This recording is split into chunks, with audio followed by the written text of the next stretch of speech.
Thank you, Dr. Anjali. Thanks for the kind introduction. I would like to say thanks to the Department of Endocrine Surgery for inviting me for this on this platform. I'm supposed to talk on regional anesthesia procedures for diabetic foot surgery. Well, surgery procedures for diabetic foot can be carried out under both general and regional anesthesia. But owing to the frequent comorbidities associated with diabetes and the frequent old age of the diabetic patients, regional anesthesia is usually preferred over the general anesthesia because of the associated side effects of general anesthesia, which are slightly on a higher side as compared to the regional anesthesia. Now, in the regional anesthesia, we have spinal or epidural anesthesia along with the peripheral nerve blocks in the form of ankle block. Spinal anesthesia usually gives a good anesthesia for conducting various procedures like debridement or amputation for diabetic foot. But side by side, it is associated with sympatholysis giving rise to hypotension, which is a frequent complication or side effect associated with it, especially in diabetic patients, which are in which there is a component of peripheral neuropathy. So peripheral nerve blocks in the form of ankle block are preferred over spinal anesthesia. One, because of less side effects associated with it, and second, because of it's technically very easy as compared to the spinal anesthesia. So before starting, let us quickly go through the nerve supply or the sensory supply of the foot itself, which is helpful in understanding various nerves which we usually target for various foot surgeries in cases of diabetic foot. So foot is basically supplied by 5 nerves, and 4 of these are branches of the sciatic nerve, and 1 is from the femoral nerve. Now, the sciatic nerve branches, the common peroneal branches are superficial and deep peroneal. The superficial peroneal nerve supplies the dorsum of the foot. Superficial peroneal nerve supplies the dorsum of the foot, and the deep peroneal nerve supplies the first web space. The branch of the tibial nerve, that is the posterior tibial nerve, supplies the sole of the foot with different branches, and the sural nerve supplies the lateral side of the foot. Finally, the femoral nerve branch, that is the saphenous nerve, it supplies the medial part of the foot or the medial malleolus and the medial part of the foot along the medial arch of the foot. So this is about the nerve supply. Now, regarding the nerve supplying the bones, the plantar surface is basically supplied by the posterior tibial nerve, and the dorsal surface by the deep peroneal. So all the nerves which I have already discussed regarding the sensory supply, 2 of them are supplying the plantar and the dorsal surface. So whatever nerves we have discussed so far, basically these nerves can be blocked by 2 approaches, namely popliteal block or the ankle block. In the popliteal block, we basically block the sciatic nerve branches in the area of the popliteal fossa. And in the ankle block, we target each of the 5 nerves which I have described individually around the ankle. And the important difference between these 2 approaches is that with popliteal block, the calf muscle paresis is there, so that after the procedure, patient may have impaired mobility after the surgery. While in ankle block, this is very minimal because most of the muscles which might be blocked are the peripheral ones. So patient doesn't feel too much of difficulty in walking. And also it is technically easier to perform, though these are the 5 nerves which we have to block individually, but technically it is much more simpler as compared to the popliteal block. So I shall be discussing the ankle block itself. So once again, regarding the nerves which we are going to block, 3 nerves are over the dorsal aspect of the foot. These are the superficial and deep peroneal nerve and the saphenous nerve. And 2 nerves are in close relation to the Achilles tendon. That is the posterior tibial nerve and the sural.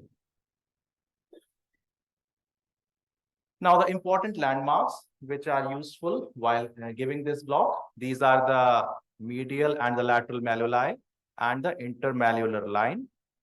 Then there is dorsalis pedis artery, which lies medial to the external hallucis, extensor hallucis tendon. Then another landmark is this Achilles tendon. So starting with the deep peroneal nerve, well, a deep peroneal nerve lies lateral to the dorsalis pedis artery over the dorsum of the foot. And it supplies web space of the between first web space between the first and second toe. So to block this nerve, the site of needle entry is lateral to the dorsalis pedis artery. Needle is injected and we hit the bone, we withdraw and give around 5 ml of local anesthetic.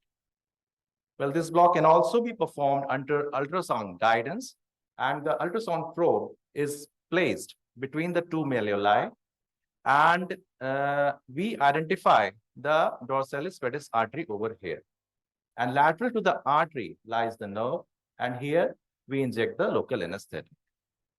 So this is how we perform the deep peroneal nerve block. Then the posterior tibial nerve block. Posterior tibial nerve lies behind the posterior tibial artery, midway between the medial malleolus and the Achilles tendon. So this is a useful landmark, and it supplies the sole of the foot, while its branches, namely the calcaneal nerve, medial and lateral plantar nerves. Now, in order to block this posterior tibial nerve, the site of needle entry is a point between your medial malleolus and the Achilles tendon.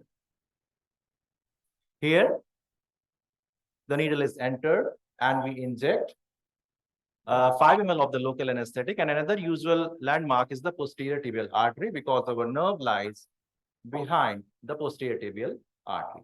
So the point of entry is midway, and we also feel the sensation of the artery, and behind the artery sensation, we inject the local anesthetic. Under ultrasound guidance, we place our probe between the malleolus and the Achilles tendon and identify this posterior tibial artery, and behind the posterior tibial artery lies the nerve, and around the nerve we inject the local anesthetic.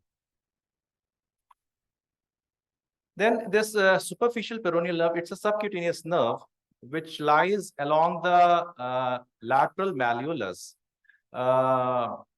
It becomes superficial around 10 to 12 centimeter above the lateral malleolus. So, and it supplies dorsum of the foot, except the web space between the first and second toe. So, in order to block this nerve, kind of a subcutaneous infiltration is done above the level of the lateral malleolus from anterior to posterior. 5 to 7 ml of local anesthetic is injected. Now, this local anesthetic can also be injected at a proximal level, and this is usually done more easily under ultrasound guidance. Approximately 10 to 12 centimeter proximal to the lateral malleolus, we place our probe like this in a transverse fashion, and in the subcutaneous plane, we identify the nerve and infiltrate local anesthetic to block the nerve. Saphenous nerve is easier to block because of its anatomical location. It lies close to the saphenous vein over the medial malleolus. So, and it supplies the medial part of the foot along the medial arch and also the medial malleolus. And the site of injection lies above the medial malleolus, and in a subcutaneous fashion, 5 to 7 ml of local anesthetic can be injected along the greater saphenous vein over the medial malleolus. Well, this can also be done under ultrasound guidance, where the probe is placed above the medial malleolus, and we identify the vein, and side by side lies the nerve. And alongside the vein, we inject the local anesthetic to block the nerve. Finally, the sural nerve. The sural nerve lies between the lateral malleolus and the Achilles tendon, close to the small saphenous vein. Well, it supplies the lateral aspect of the foot. And the landmark for the site of injection is between the Achilles tendon and the lateral malleolus. And since it lies subcutaneously, not underneath the deep fascia, we inject local anesthetic in the subcutaneous plane. Around 5 ml is sufficient. Under ultrasound guidance, the small saphenous vein identification helps us to guide us to inject local anesthetic besides the vein. So this is how 5 nerves are blocked. I will give a summary of these in the end. But beforehand, I would like to also discuss lastly the role of lumbar sympathetic block, because all these patients with diabetic foot have got pain, paresthesia, burning sensation in the distribution of their foot. And usually it is one of their prime complaints which hinders the mobilization and healing of their wounds. So we prefer to do lumbar sympathetic block while the patients are being managed, because it helps in decreasing the sympathetically mediated pain, and it also improves the wound healing by improvising the vascularity, which might be there. So in this way, it was useful. So regarding the local anesthetic, which we should choose for performing the block, because usually we require 20 to 30 mL of local anesthetic for blocking these 5 nerves around the ankle. So we have on one hand lidocaine with us, which is which has got quick onset and somewhat shorter duration of action. And we have bupivacaine and ropivacaine with us, which has got a somewhat longer onset and also the longer duration of action.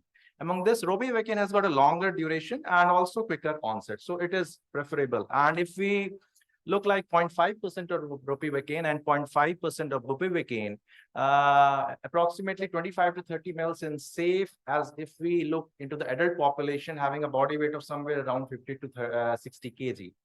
Now, if we have only bupivacaine with us, so we may combine 20 to 25 mL of bupivacaine with 0.5% with 10 mL of lidocaine, so providing both the quick onset and the longer duration of action. So to conclude, we have 5 blocks with us and we have got 5 sites. So first site is between the 2 malleoli, between the lateral and the medial malleoli.